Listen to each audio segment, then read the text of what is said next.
Hey there, welcome back to another game of Duelyst. I am Zeltrix. I am playing against my friend MX Arceus, who is bronze, and I am diamond. And I had just hit diamond about an hour ago, and I can hit gold pretty easily, but or relatively, but diamond that's always been a struggle. It's always been one step forward, two steps back.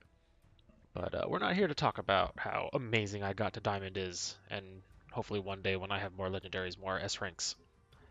But we're here to shit all over my friend and his poor skills.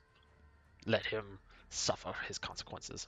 Alright, so this I thought was a decent hand. I had Inner Focus, a Katara, a Gorehorn, a Lantern Fox, and a Killing Edge. I would actually prefer the spell that lets me reduce the cost of Gorehorn and Katara, or the Teleporter.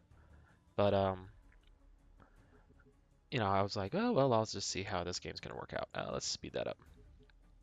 So, alright. So he runs out first. And he summons the little assassin 2 mana, which is a pretty good, first moves and all. And he seems like he has another move up his hand. So what I do, summon the old Katara, but I don't want to put it too close because I'm not too sure how much he knows.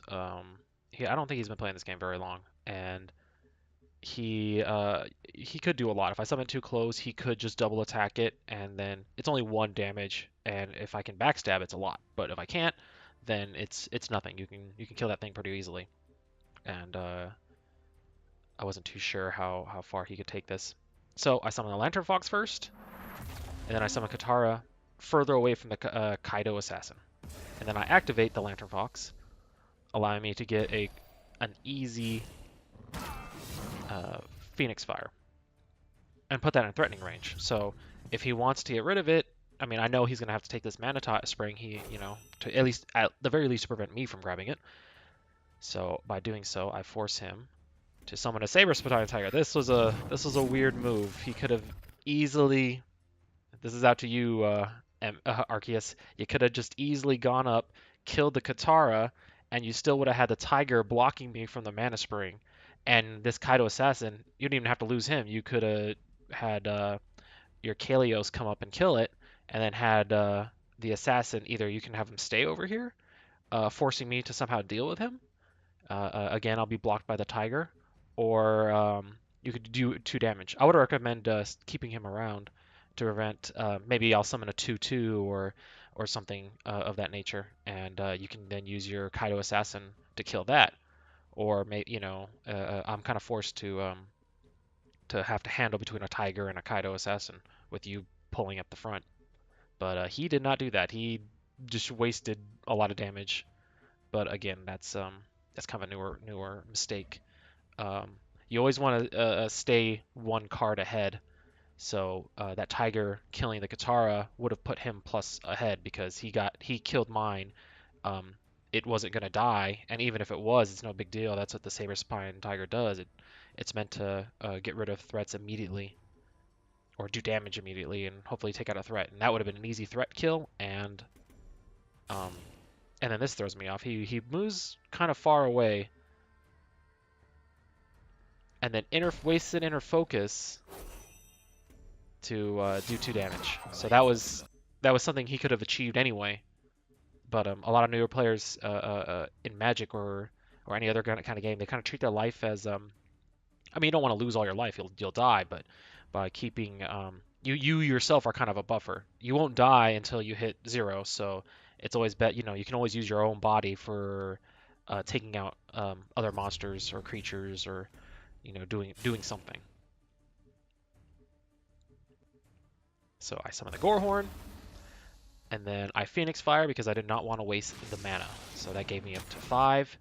And then Katara, I move a little bit north because I figured if she was too far in, he could have something. He can come up and do damage. I was still kind of treating him like um, a more of a threat. But now, on my turn, I'll have the teleporter. Now he throws in a Thorn Needler, and I immediately know he has a basic deck. I don't think he hasn't added any cards to this, so I don't have to worry about any crazy legendaries like my Spiral Technique or Epics or something. but he moves all the way to the back. I don't think he quite knew how backstab works, but that was a good move for him to do because now I can't fight him head on, or I have to fight him head on. I can't backstab him. But I teleport behind. That way my Gorehorn gets the backstab damage, and it does gets a +1/+1 for it. And he gets that before the damage is dealt, so that allows you to do an easy 4 or whatever you're going to hit +1. Move the Katara in, and at this point I have a couple options. I could summon the Spelljammer, which I don't, but I summon the Killing Edge because that'll buff me up. Or buff, I'll get the card draw anyway. I don't want him getting the card draw, and I'll get a tough minion out of it.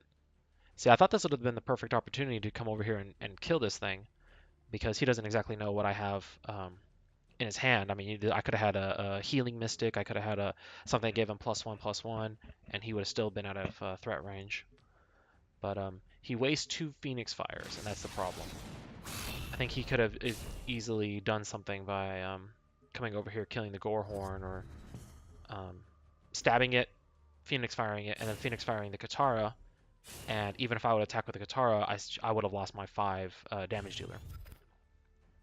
So I buff up the Gorehorn, deal a major amount of damage, attack him, then I summon the Tuskboar to limit his options on moving. So he can't keep moving further south, now he has to go across. And I believe at this point, yeah, he summons a Necroseer, and he keeps summoning these big units. What he needs is some Dispeller units. They're pretty cheap. I'm blanking on the name. The Ephemeral Shroud. This would have allowed him for 2 mana, dispelled my Gorehorn, so it's not as threatening. But at this point, it's over. And then he teleports closer, I guess, to prevent me from running, even though I have the advantage. And then he attacks, and that puts him in lethal. I didn't really need to do anything. So a lot of mistakes, but I mean, you have to learn from them. And that's the spell I was talking about. It was the Shadow Waltz. Lower the minion backstabs by 1 and give them +1/+1. That would have been an excellent. This guy would have been 1 and a 3/4. That would have been excellent. But I decided to muck about. Hit him with both Phoenix Fires just to really hammer it in how much damage I had in my hand. And then in for 10. And that was the second game against Arceus. On to the third.